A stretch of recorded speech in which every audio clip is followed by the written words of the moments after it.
அண்மை செய்தியை பார்த்துக் கொண்டிருக்கிறோம். முன்னாள் அமைச்சர் KT ராஜேந்திர பாலாஜிக்கு எதிராக இன்னும் ஓரிரு நாட்களில் குற்றப்பத்திரிகை தாக்கல் செய்யப்படும் என தமிழக அரசு அறிவித்திருக்கிறது.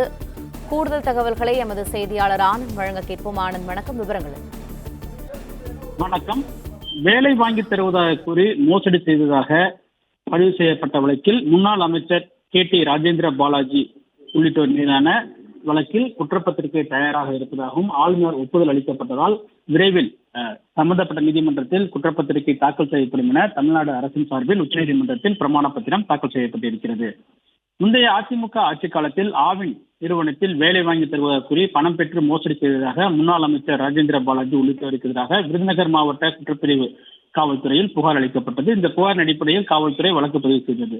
கடந்த 2021ஆம் ஆண்டு முதல் நிலுவையில் உள்ள இந்த வழக்கின் விரைந்து குற்றப்பத்திரிகை தாக்கல் செய்ய உத்தரவிட வேண்டும் என கோரி புகார் அளித்த ரவீந்திரன் என்பவர் சார்பில் சென்னை உயர்நீதிமன்றத்தில் வழக்கு தாக்கல் செய்யப்பட்டது. இந்த வழக்கை விசாரித்த சென்னை உயர்நீதிமன்றம் விரைந்து குற்றப்பத்திரிகை தாக்கல் செய்ய உத்தரவிட்டது. ஆனால் குறிப்பிட்ட காலத்திற்குள் குற்றப்பத்திரிகை தாக்கல் செய்யப்படவில்லை என கூறி ரவீந்திரன் சார்பில் மீண்டும் உயர்நீதிமன்றத்தில் வழக்கு தொடரப்பட்டது. இந்த வழக்கை விசாரித்த சென்னை உயர்நீதிமன்றம் நீதிமன்ற உத்தரவை அமல்படுத்தவில்லை என்பதால் வழக்கை CBI விசாரணைக்கு மாற்றி உத்தரவிட்டது.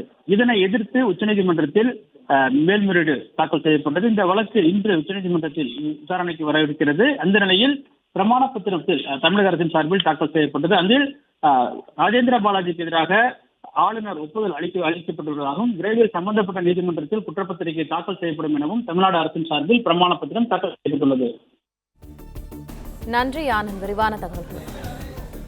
பிளே ஸ்டோர் மற்றும் ஆப் ஸ்டோரில் இருந்து பாலிமர் செயலியை QR கோடு மூலம் பதிவிறக்கம் செய்யுங்கள். செய்திகளை உடனுக்குடன் பெறுங்கள்.